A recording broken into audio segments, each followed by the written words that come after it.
The Adventures of Sherlock Holmes by Sir Arthur Conan Doyle. Adventure 1. A Scandal in Bohemia. Sections 1 through 3. Section 1. To Sherlock Holmes, she is always the woman. I have seldom heard him mention her under any other name. In her eyes, she eclipses and predominates the whole of her sex. It was not that he felt any emotion akin to love for Irene Adler. All emotions, and that one particularly, were abhorrent to his cold, precise, but admirably balanced mind. He was, I take it, the most perfect reasoning and observing machine that the world has seen. But as a lover, he would have placed himself in a false position. He never spoke of the softer passions, save with a jibe and a sneer. They were admirable things for the observer, excellent for drawing the veil from men's motives and actions. But for the trained reasoner to admit such intrusions into his own delicate and finely adjusted temperament was to introduce a distracting factor which might throw a doubt on all his mental results. Grit in a sensitive instrument, or a crack in one of his own high-powered lenses, would not be more disturbing than a strong emotion in a nature such as his. And yet there was but one woman to him, and that woman was the late Irene Adler, of dubious and questionable memory. I have seen little of Holmes lately. My marriage had drifted us away from each other. My own complete happiness and the home-centered interests which rise up around the man who first finds himself master of his own establishment were sufficient to absorb all my attentions, while Holmes, who loathed every form of society with his whole Bohemian soul, remained in our lodgings in Baker Street. Buried among his old books and altering from week to week between cocaine and ambition, the drowsiness of the drug, and the fierce energy of his own keen nature, he was still, as ever, deeply attracted by the study of crime, and occupied his immense faculties and extraordinary powers of observation in following out these clues, and clearing up those mysteries which had been abandoned as hopeless by the official police. From time to time I heard some vague account of his doings, of his summons to Odessa in the case of the Trepov murder, of his clearing up of the singular tragedy of the Atkinson brothers at Trincomalee, and finally of the mission which he had accomplished so delicately and successfully for the reigning family of Holland. Beyond these signs of his activity, however, which I merely shared with all the readers of the daily press, I knew little of my former friend and companion. One night, it was on the 20th of March, 1888, I was returning from a journey to a patient, for I had now returned to civil practice, when my way led me through Baker Street. As I passed the well-remembered door, which must always be associated in my mind with my wooing, and with the dark incidents of the Stoty in Scarlet, I was seized with a keen desire to see Holmes again, and to know how he was employing his extraordinary powers. His rooms were brilliantly lit, and even as I looked up I saw his tall, spare figure pass twice in a dark silhouette against the blind. He was pacing the room, swiftly, eagerly, with his head sunk upon his chest and his hands clasped behind him. To me, who knew his every mood and habit, his attitude and manner, told their own story. He was at work again. He had risen out of his drug-created dreams, and was hot upon the scent of some new problem. I rang the bell, and was shown up to the chamber, which had formerly been in part my own. His manner was not effusive. It seldom was. But he was glad, I think, to see me. With hardly a word spoken, but with a kindly eye, he waved me an armchair, threw across his case of cigars, and indicated a spirit case and a gasogene in the corner. Then he stood before the fire and looked me over in his singular, introspective fashion. "Wedlock suits you," he remarked. "I think, Watson, that you have put on 7.5 pounds since I saw you." "7!" I answered. "Indeed, I should have thought a little more, just a trifle more, I fancy, Watson. And in practice again, I observe. You did not tell me that you intended to go into harness." "Then how do you know?" "I see it. I deduce it. How do I know that you have been getting yourself very wet lately, and that you have a most clumsy and careless servant girl?" "My dear Holmes," said I, "this is too much. You would certainly have been burned had you lived a few centuries ago. It is true that I had a country walk on Thursday, and came home in a dreadful mess. But as I have changed my clothes, I can't imagine how you deduce it. As to Mary Jane, she is incorrigible, and my wife has given her notice. But there again I fail to see how you work it out." He chuckled to himself, and rubbed his long, nervous hands together. "It is simplicity itself," said he. "My eyes tell me that on the inside of your left shoe, just where the firelight strikes it, the leather is scourged by 6 almost parallel cuts. Obviously they have been caused by someone who has very carelessly scraped around the edges of the soles in order to remove crusted mud from it. Hence you see my double deduction, that you have been out in vile weather, and that you have a particularly malignant, boot-slitting specimen of the London Slave.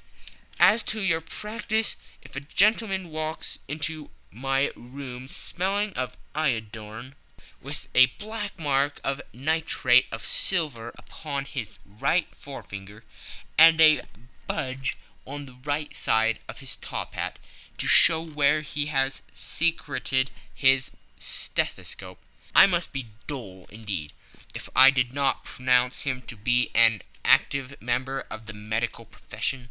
I could not help laughing at the ease with which he examined his process of deduction.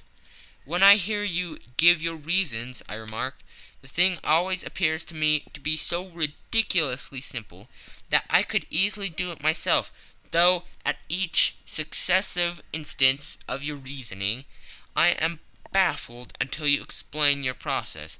And yet I believe that my eyes are as good as yours." "Quite so," he answered, lighting a cigarette, and throwing himself down into an armchair. "You see, but you do not observe. The distinction is clear. For example, you have frequently seen the steps which lead up from the hall to this room?" "Frequently." "How often?" "Well, some hundreds of times." "Then how many are there?" "How many? I don't know." "Quite so.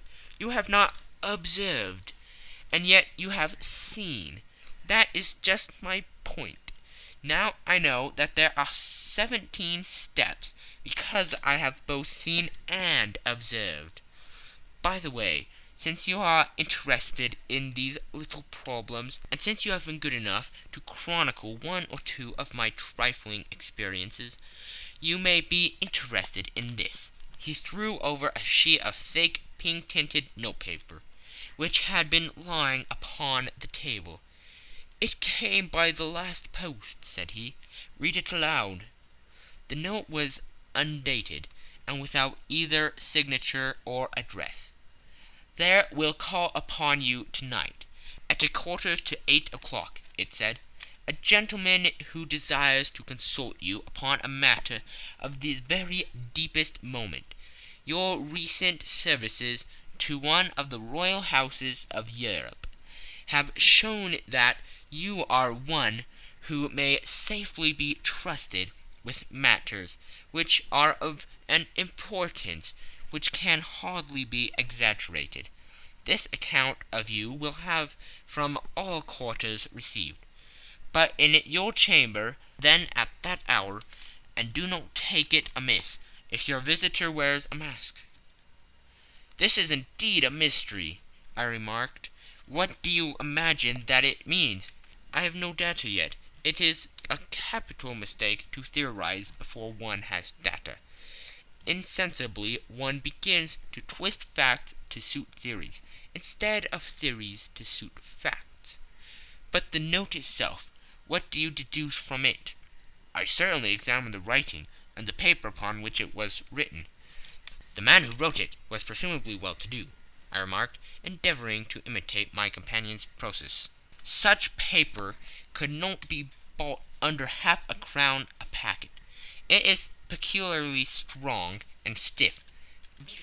"Peculiar, that is the very word," said Holmes. "It is not an English paper at all. Hold it up to the light." I did so, and saw a large E with a small g, a P and a large G with a small t woven into the texture of the paper. "What do you make of that?" asked Holmes. "The name of the maker, no doubt, or his monogram, rather." "Not at all. The G with the small t stands for Gesellschaft, which is German for company. It is a customary contraction like our CO. P, of course, stands for paper. Now for the EG. Let us glance at our continual gazetteer." He took down a heavy brown volume from his shelves. Eglots. Here we are. Egeria. It is in a German-speaking country in Bohemia, not far from Carlsbad, remarkably as being the scene of the death of Wallenstein, and for its numerous glass factories and paper mills. Ha, my boy, what do you make of that?" His eyes sparkled, and he sent up a great blue triumphant cloud from his cigarette. "The paper was made in Bohemia," I said. "Precisely. And the man who wrote the note is a German. Do you note the particular contraction of the sentence? 'This account of you we have from all quarters received.' A Frenchman or Russian could not have written that. It is the German who is so unctuous to his verbs. It only remains, therefore, to discover what is wanted by this German, who writes upon Bohemian paper and prefers wearing a mask to showing his face. And here he comes, if I am not mistaken, to resolve all our doubts." As he spoke, there was the sharp sound of horses' hoofs, and the grating wheels against the curb, followed by a sharp pull at the bell. Holmes whistled. "A pair by the sound," said he. "Yes," he continued, glancing out of the window, "a nice little Brogman, and a pair of beauties, 150 guineas apiece. There's money in this case, Watson, if there is nothing else. I think that I had better go, Holmes." "Not a bit, Doctor. Stay where you are. I am lost without my Boswell, and that promises to be interesting. It would be a pity to miss it. But your client, never mind him. I may want your help, and so may he. Here he comes. Sit down in that armchair, Doctor, and give us your best attention." A slow and heavy step, which had been heard upon the stairs and in the passage, paused immediately outside the door. Then there was a loud and authoritative tap. "Come in," said Holmes. A man entered who could hardly have been less than 6 feet 6 inches in height, with the chest and limbers of a Hercules. His dress was rich with a richness which would, in England, be looked upon as akin to bad taste. Heavy bands of astrakhan were slashed across the sleeves and fronts of his double-breasted coat, while the deep blue coat, which was thrown over his shoulders, was lined with flame-colored silk and secured at the neck with a brooch, which consisted of a single flaming beryl. Boots which extended halfway up his calves, and which were trimmed at the tops with rich brown fur, completed the impression of barbaric opulence, which was suggested by the whole appearance. He carried a broad-brimmed hat in his hand, while he wore across the upper part of his face, extending down past the cheekbones, a black visored mask, which he had apparently adjusted that very moment, for his hand was still raised to it as he entered. From the lower part of the face he appeared to be a man of strong character, with a thick hanging lip, and a long, straight chin suggestive of resolution, pushed to the length of obstinacy. "You had my note?" he asked, with a deep, harsh voice, and a strongly marked German accent. "I told you that I would call." He looked from one to the other of us, as if uncertain which to address. "Pray take a seat," said Holmes. "This is my friend and colleague, Dr. Watson, who is occasionally good enough to help me in my cases. Whom have I the honor to address?" "You may address me as Count von Kramm, a Bohemian nobleman. I understand that this gentleman, your friend, is a man of honor and discretion, whom I may trust with a matter of the most extreme importance. If not, I should much prefer to communicate with you alone." I rose to go, but Holmes caught me by the wrist and pushed me back into my chair. "It is both or none," said he. "You may see before this gentleman anything which you may say to me." The Count shrugged his broad shoulders. "Then I must begin," said he, "by binding you both to absolute secrecy for 2 years. At the end of that time the matter will be of no importance. At present it is too much to say that it is of such weight it may have an influence upon European history." "I promise," said Holmes. "And I." "You may excuse this mask," countered our strange visitor. "The august person who employs me wishes his agent to be unknown to you, and I may confess at once that the title by which I have just called myself is not exactly my own." "I was aware of it," said Holmes dryly. "The circumstances are of great delicacy, and every precaution has to be taken to quench what might grow to be an immense scandal and seriously compromise one of the reigning families of Europe. To speak plainly, the matter implicates the great house of Amstein Hereditary, kings of Bohemia." "I was also aware of that," murmured Holmes, setting himself down in his armchair, closing his eyes. Our visitor glanced with some apparent surprise at the rigid, longing figure of the man, who had been no doubt depicted to him as the most insensitive reasoner and most energetic agent in Europe. Holmes slowly reopened his eyes and looked impatiently at his gigantic client. "If your Majesty would condescend to state your case," he remarked, "I should be better able to advise you." The man sprang from his chair and paced up and down the room in uncontrollable agitation. Then, with a gesture of desperation, he tore the mask from his face and hurled it upon the ground. "You are right!" he cried. "I am the king. Why should I attempt to conceal it?" "Why, indeed?" murmured Holmes. "Your Majesty had not spoken before. I was aware that I was addressing William Gottrich Sigmund von Amsterdam, Grand Duke of Kassel-Flatten, and hereditary King of Bohemia." "But you can understand," said our strange visitor, sitting down once more and passing his hand over his high white forehead. "You can understand that I am not accustomed to doing such business in my own person, that I could not confide it to an agent without putting myself in his power. I have come incognito from Prague, from the purpose of consulting you." "Then pray consult," said Holmes, shutting his eyes once more. "The facts are briefly these. Some 5 years ago, during a lengthy visit to Warsaw, I made the acquaintance of the well-known adventuress Irene Adler. The name is no doubt familiar to you?" "Kindly look her up in my index, Doctor," murmured Holmes, without opening his eyes. For many years he had adopted a system of docking all paragraphs concerning men and things, so that it was difficult to name a subject or a person on which he could not at once furnish information.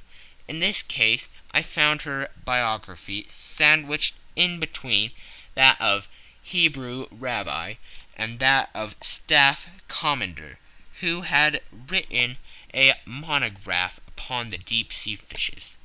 "Let me see," said Holmes. Born in New Jersey in the year 1858. Contrito. Let Scala.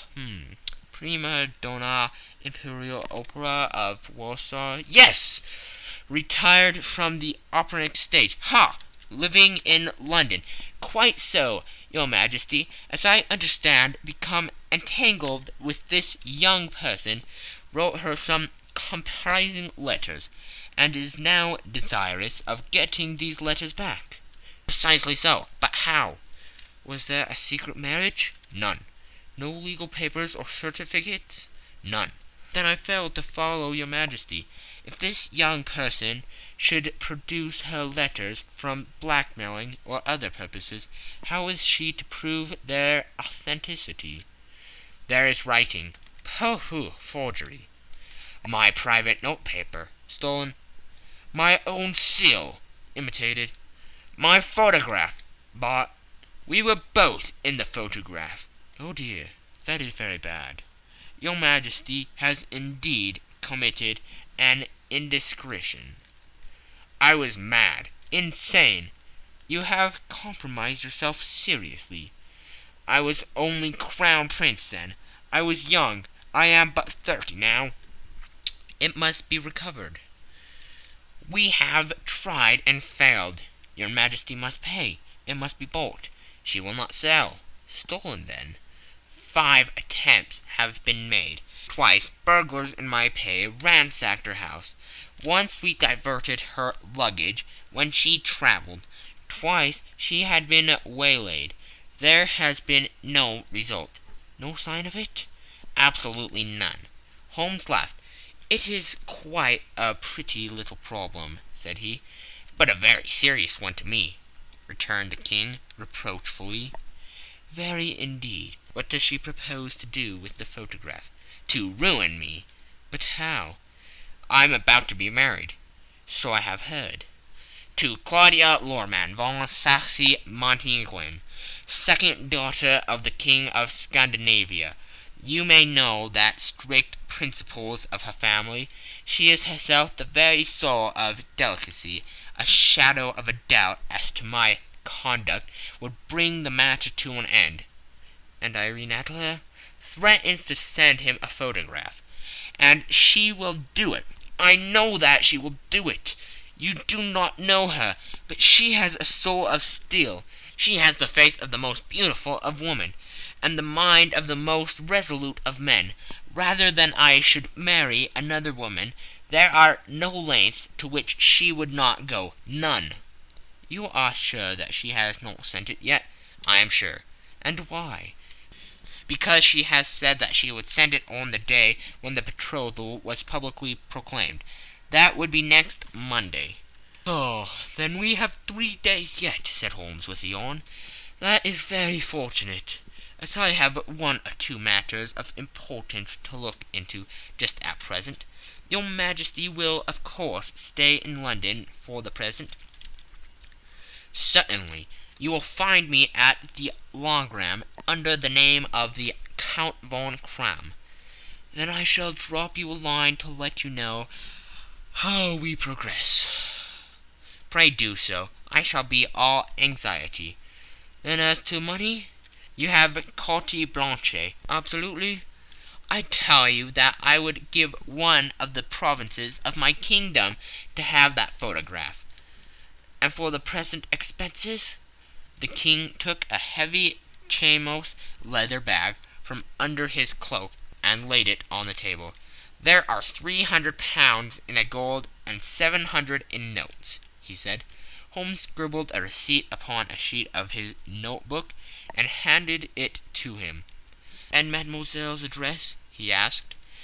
Is Brony Lodge, Supreme Avenue, St. John's Wood. Holmes took a note of it. One other question, said he. Was the photograph a cabinet? It was.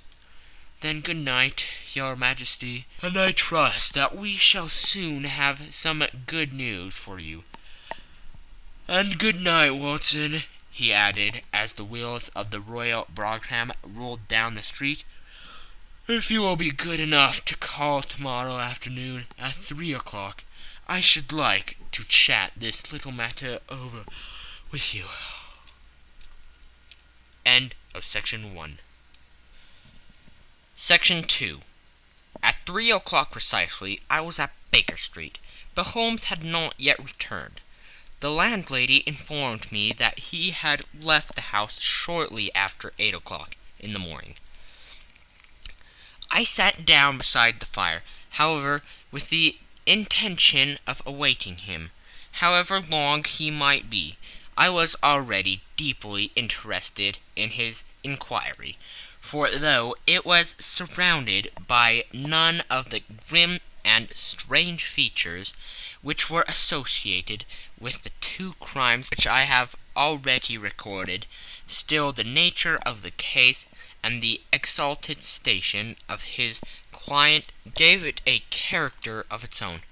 Indeed, apart from the nature of the investigation which my friend had on hand, there was something in his masterly grasp of a situation, and his keen, incisive reasoning, which made it a pleasure to me to study his system of work, and to follow the quick, subtle methods by which he distinguished the most inextractable mysteries.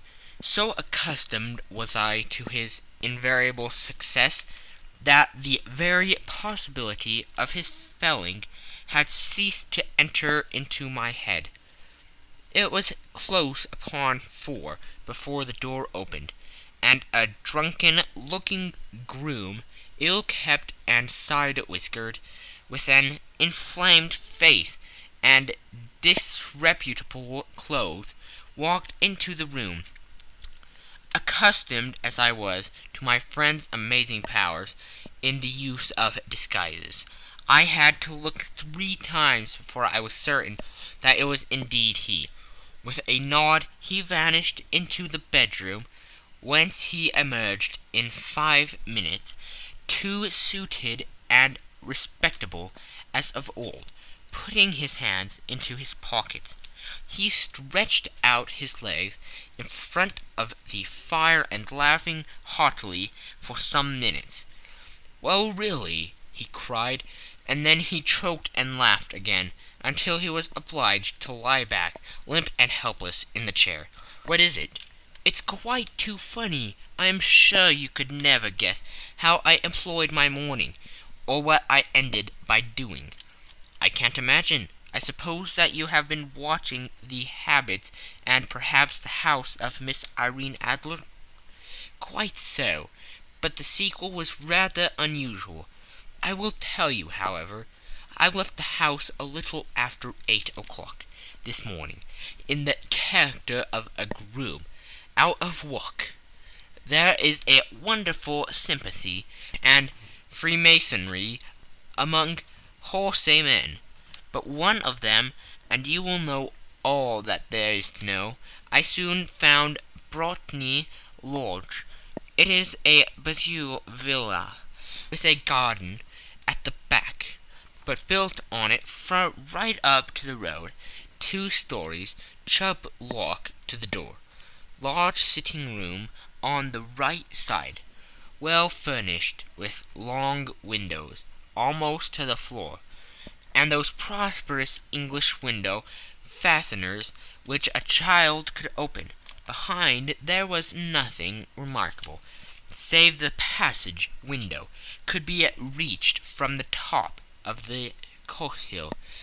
I walked round it and examined it closely from every point of view, but without nothing anything else of interest.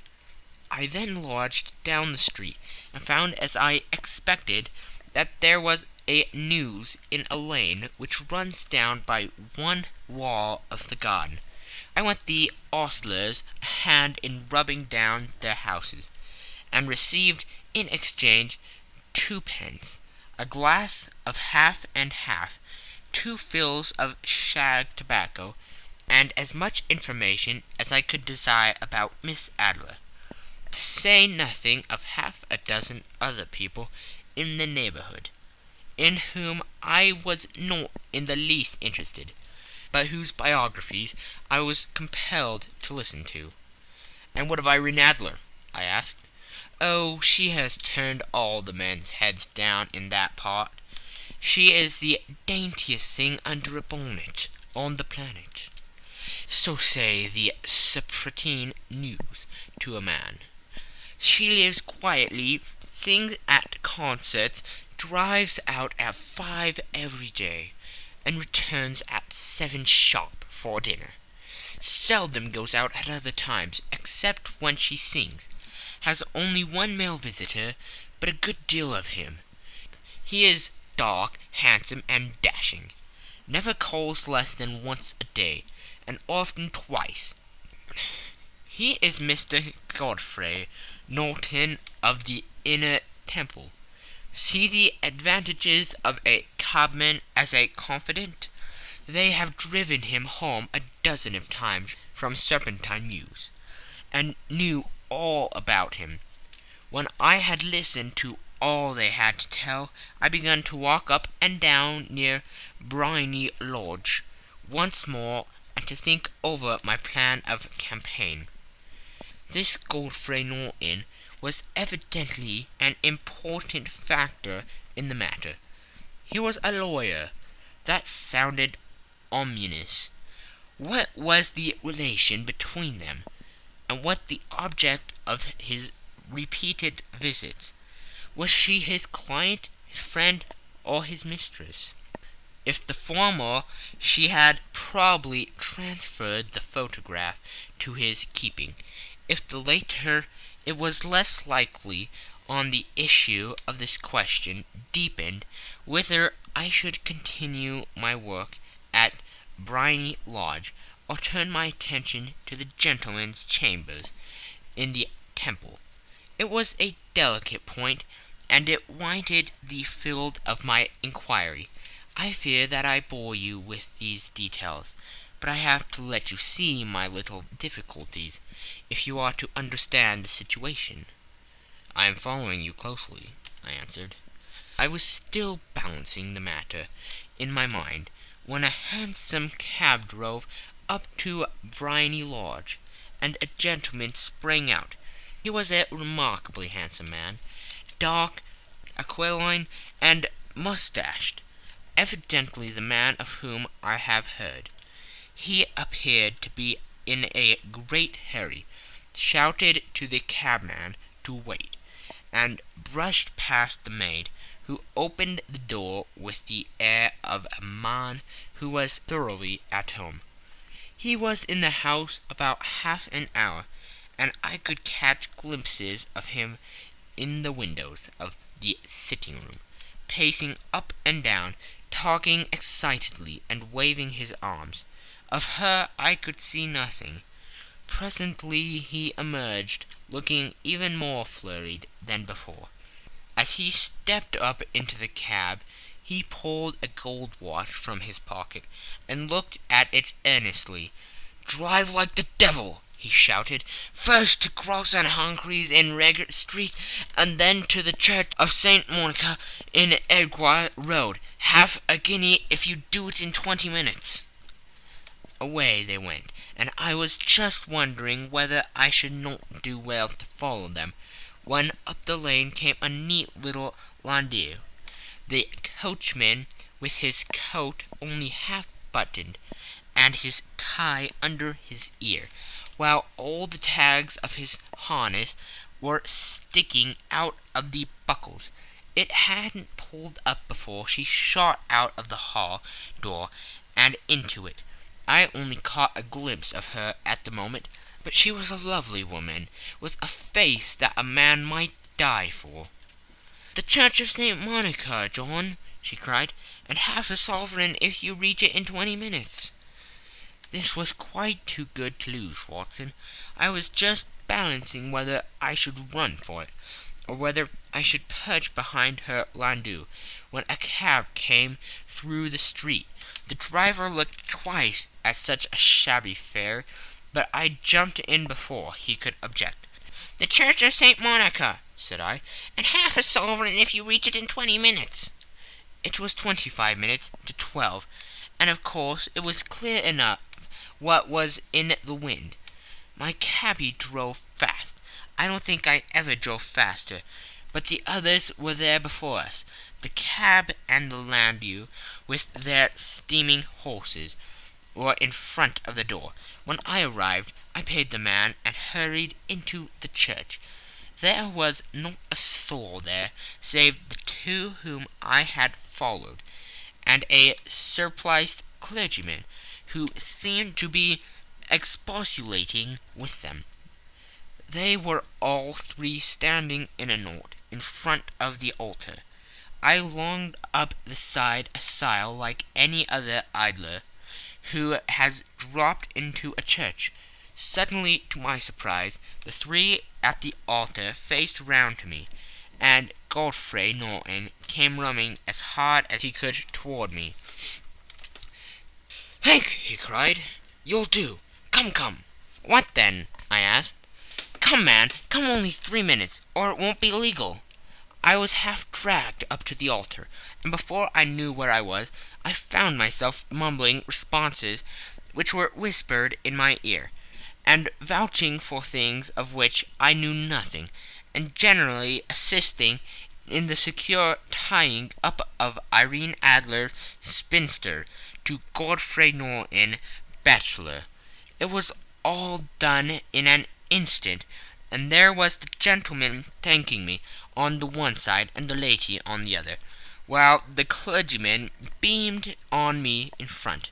It was the most preposterous position in which I ever found in my life, and it was the thought of it that startled me into laughing just now.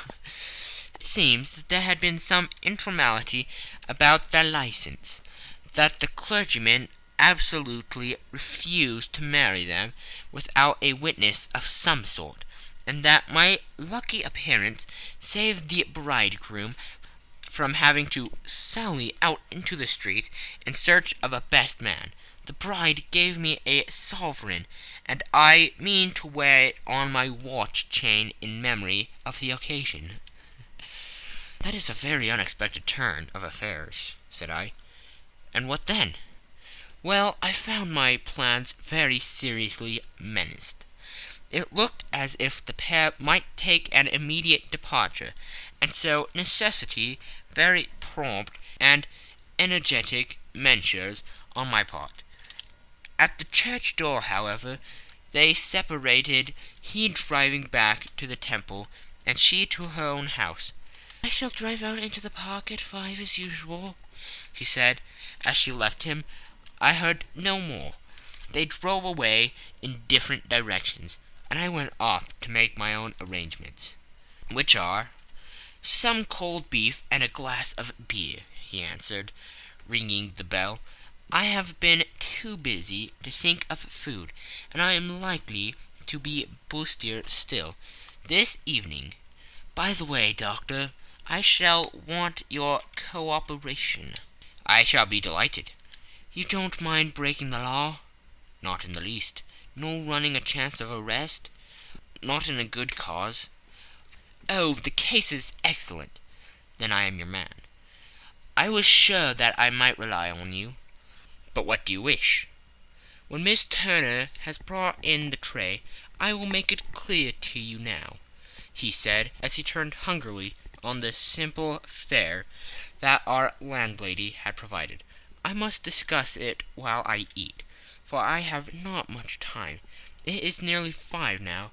In 2 hours we must be on the scene of action. Miss Irene, or Madame, rather, returns from her drive at 7. We must be at Briony Lodge to meet her. And what then? You leave that to me. I have already arranged what is to occur. There's only one point on which I must insist. You must not interfere, come what may. You understand? I'm to be neutral, to do nothing whatever. There will probably be some small unpleasantness. Do not join in it. It will end in my being conveyed into the house. 4 or 5 minutes afterwards, the sitting-room window will be open. You are to station yourself close to that open window. Yes, you are to watch me, for I have been visible to you. Yes, when I raise my hand, so, you will throw into the room what I give you to throw, and will, at the same time, raise the cry of "Fire!" You quite follow me? Entirely. It is nothing more formidable, he said, taking a long cigar-shaped roll from his pocket. It is an ordinary plumber's smoke rocket, fitted with a cap at either end, to make it self-lighting. Your task is confined to that. When you raise your cry of "Fire!" it will be taken up by quite a number of people. You may then walk to the end of the street, and I will rejoin you in 10 minutes. I hope that I have made myself clear. I am to remain neutral, to get near the window, to watch you, and at your signal to throw this object, then to raise the cry of "Fire!" and to wait you at the corner of the street. Precisely. Then you may entirely rely on me? That is excellent.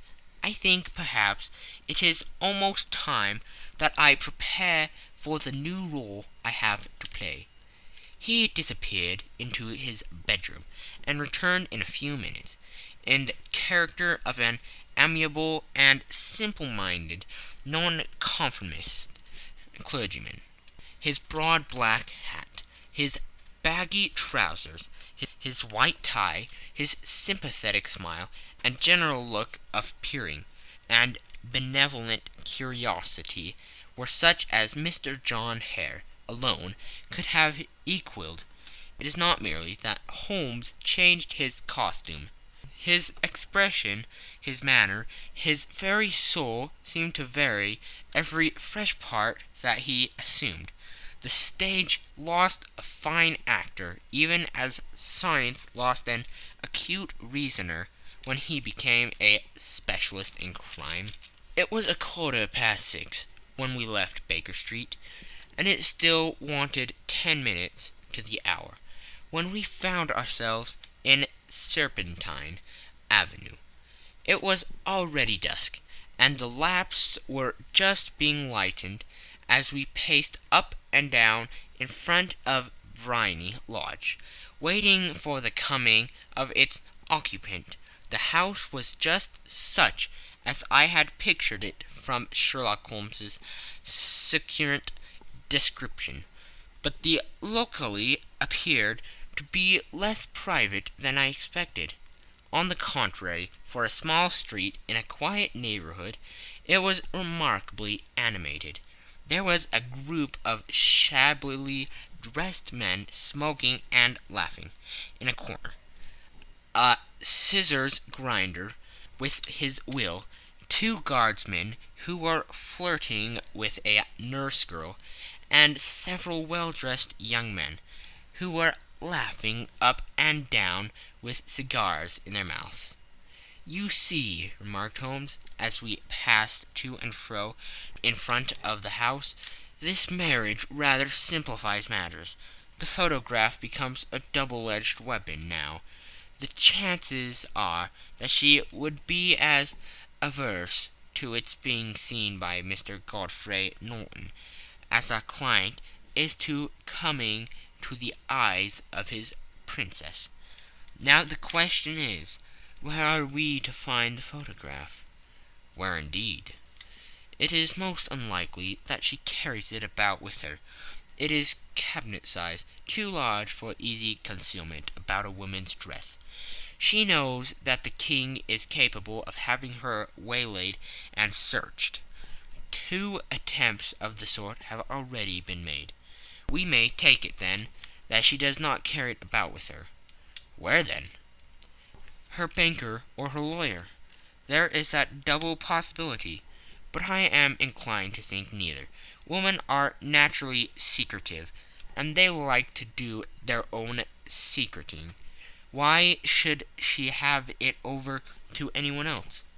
She could trust her own guardsmanship, but she could not tell what indirect or political influence might be brought to bear upon a businessman. Besides, remember that she had resolved to use it within a few days. It must be where she can lay her hands upon it. It must be in her own house." "But it has twice been burgled." "Pshaw! They did not know how to look." "But how will you look?" "I will not look." "What then?" "I will get her to show me." "But she will refuse." "She will not be able to. But I hear the rumble of wheels. It is her carriage. Now carry out my orders to the letter." As he spoke, the gleam of the side-lights of a carriage came round the curve of the avenue. It was a smart little landau, which rattled up to the door of Brimy Lodge. As it pulled up, one of the loafing men at the corner dashed forward to open the door, in the hope of earning a copper, but was elbowed away by another loafer, who had rushed up with the same intention. A fierce quarrel broke out, which was increased by the 2 guardsmen, who took sides with one of the longers, and by the scissors grinder, who was equally hot upon the other side. A blow was struck, and in an instant the lady, who had stepped from her carriage, was the centre of a little knot of flourished and struggling men, who struck savagely at each other with their fists and sticks. Holmes dashed into the crowd to protect the lady, but just as he reached her he gave a cry and dropped to the ground, with the blood running freely down his face. At his fall the guardsmen took their heels in one direction, and the longers in the other, while a number of better-dressed people, who had watched the suffice without taking part in it, crowded in to help the lady and to attend to the injured man. Irene Adler, as I will still call her, had hurried up the steps, but she stood at the top with her superb figure outlined against the lights of the hall, looking back into the street. "Is the poor gentleman much hurt?" she asked. "He is dead!" cried several voices. "No, no, there's life in him!" shouted another. "But he'll be gone before you can get him to hospital." "He's a brave fellow," said a woman. "They would have got the lady's purse and watch if it hadn't been for him. They were a gang, and a rough one, too. Ah, he's breathing now." "He can't lie here in the streets. May we bring him in, marm?" "Surely bring him into the sitting-room. There's a comfortable sofa. This way, please." Slowly and solemnly he was borne into the Brimy Lodge, and laid into the principal room, while I still observed the proceedings from my post. by the window. The lamps had been lit, but the blinds had been drawn so that I could see Holmes as he lay upon the couch. I do not know whether he was seized with compunction at that moment for the part he was playing, but I know that I never felt more heartily ashamed of myself in my life than when I saw the beautiful creature against whom I was conspiring, or the grace and kindliness with which she waited upon the injured man.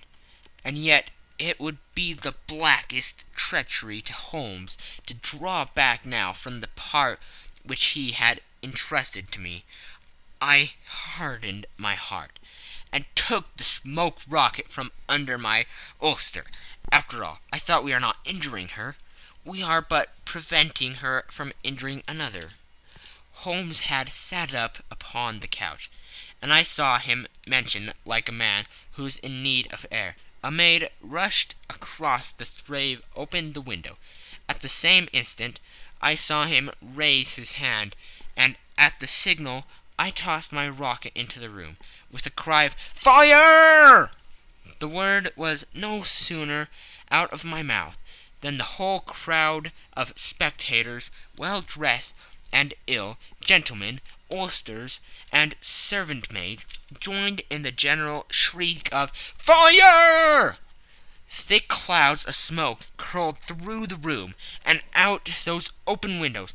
I caught a glimpse of rushing fingers, and a moment later the voice of Holmes from within, assuring them that it was a false alarm. Slipping through the shouting crowd, I made my way to the corner of the street, and in 10 minutes was rejoiced to find my friend's arm in mine, and to get away from the scene of uproar. He walked swiftly and in silence for some few minutes, until we had turned down on one of the quiet streets which led towards the Edgware Road. "You did it very nicely, Doctor," he remarked. "Nothing could have been better. It is all right." "You have the photograph?" "I know where it is." "And how did you find out?" "She showed me, as I told you she would." "I am still in the dark." "I do wish to make a mystery," said he, laughing. "The matter was perfectly simple.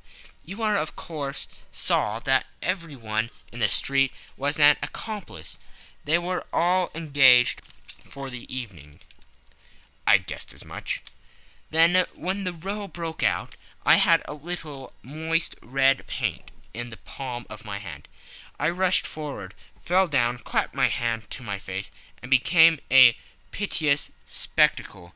It is an old trick." "That also I could fathom." "Then they carried me in. She was bound to have me in. What else could she do?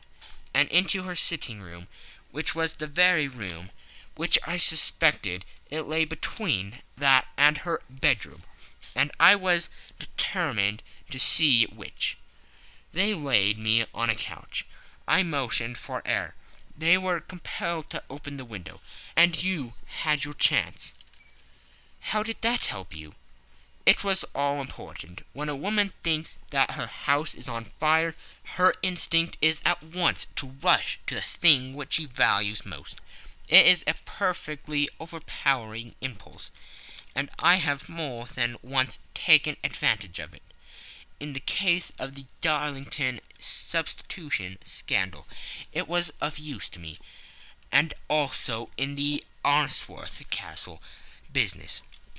A married woman grabs at her baby, an unmarried one reaches for her jewelry box.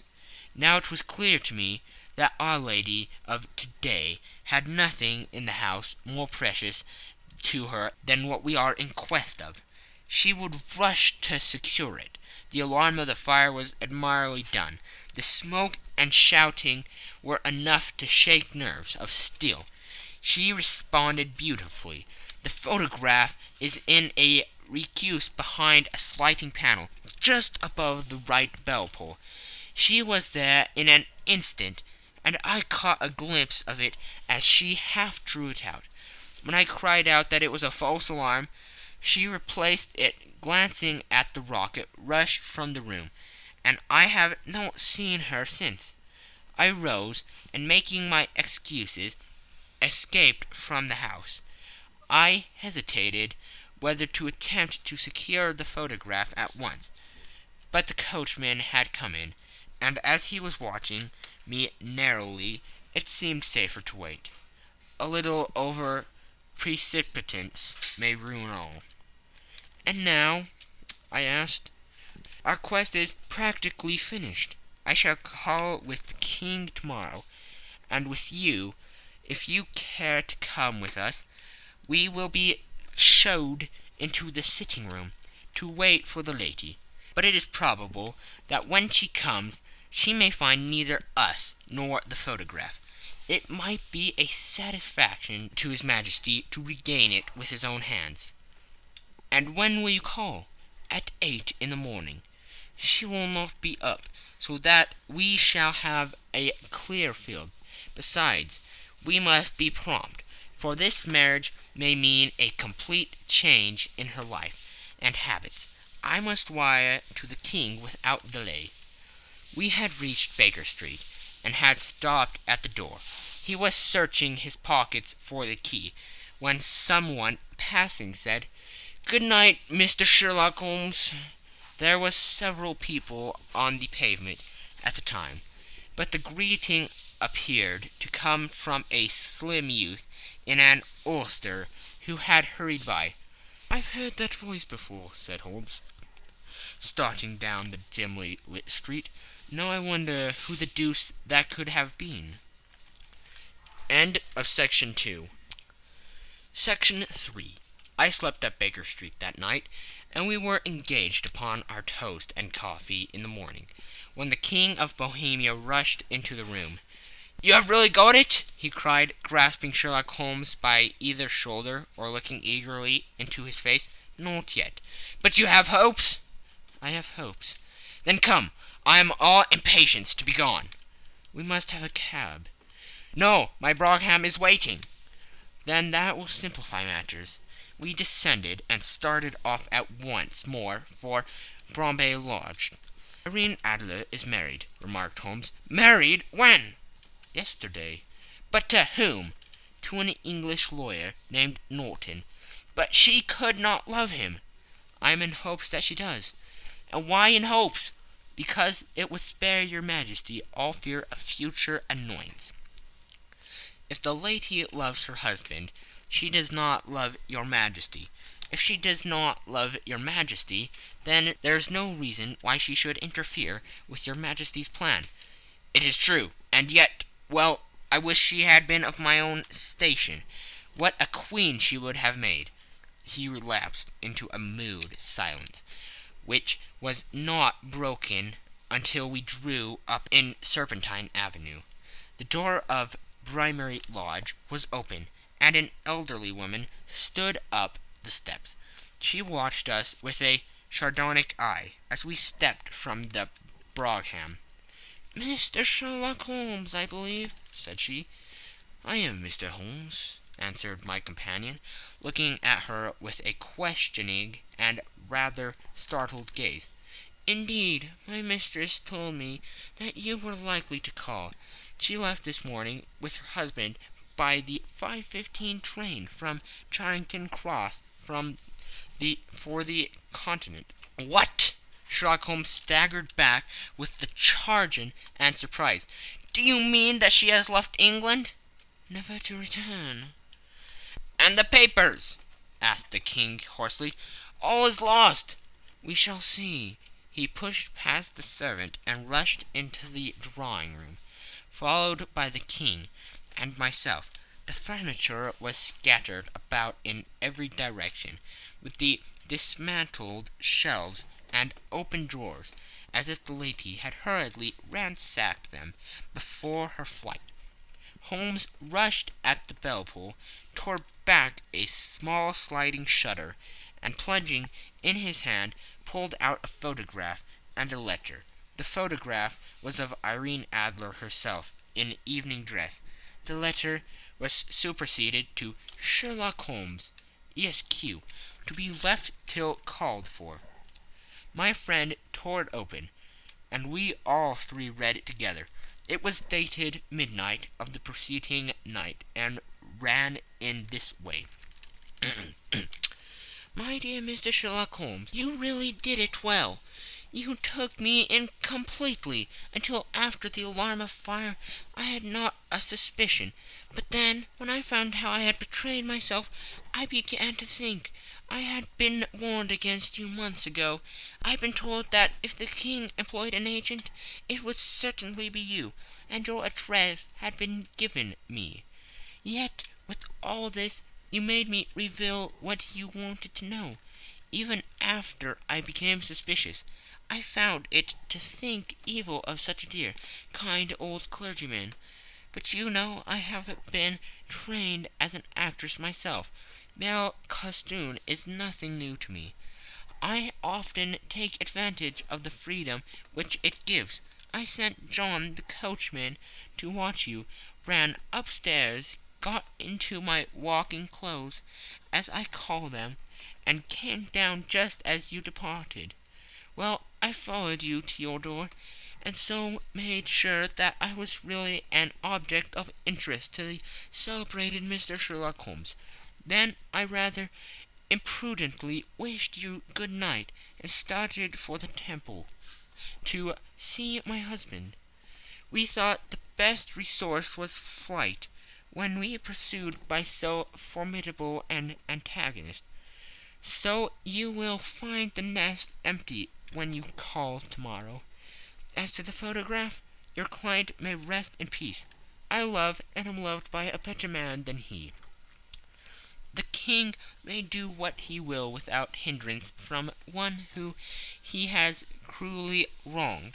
I can keep it only to safeguard myself, and to preserve a weapon which will always secure me from any steps which he might take in the future. I leave a photograph which he might care to possess, and I remain, dear Mr. Sherlock Holmes, very truly yours, Irene Norton, née Adler. "What a woman! Oh, what a woman!" cried the King of Bohemia, when we had all three read this epistle. "Did I not tell you how quick and resolute she was? Would she not have made an admirable queen? Is it not a pity that she was not on my level?" "From what I have seen of the lady, she seems indeed to be on a very different level to you, Majesty," said Holmes coldly. "I am sorry that I have not been able to bring your Majesty's business to a more successful conclusion." "On the contrary, my dear sir," cried the King, "nothing could be more successful. I know that her word is inviolate. The photograph is now as safe as if it were in the fire." "I am glad to hear your Majesty say so." "I am immensely indebted to you. Pray tell me in what way I can reward you. This ring—" He slipped an emerald snake ring from his finger and held it out upon the palm of his hand. "Your Majesty has something which I should value even more highly," said Holmes. "You have but to name it. The photograph!" The King stared at him in amazement. "Irene's photograph!" he cried. "Certainly, if you wish it." "I thank your Majesty. Then there is no more to be done in the matter. I have the honor to wish you very good morning." He bowed and turned away without observing the hand which the King had stretched out to him. He set off in my company for his chambers. And that was how a great scandal threatened to affect the kingdom of Bohemia, and how the best plans of Mr. Sherlock Holmes were beaten by a woman's wit. He used to make merry over the cleverness of women, but I have not heard him do it of late. And when he speaks of Irene Adler, or when he refers to her photograph, it is always under the honorable title of the woman. End of section 3. End of the scandal in Bohemia.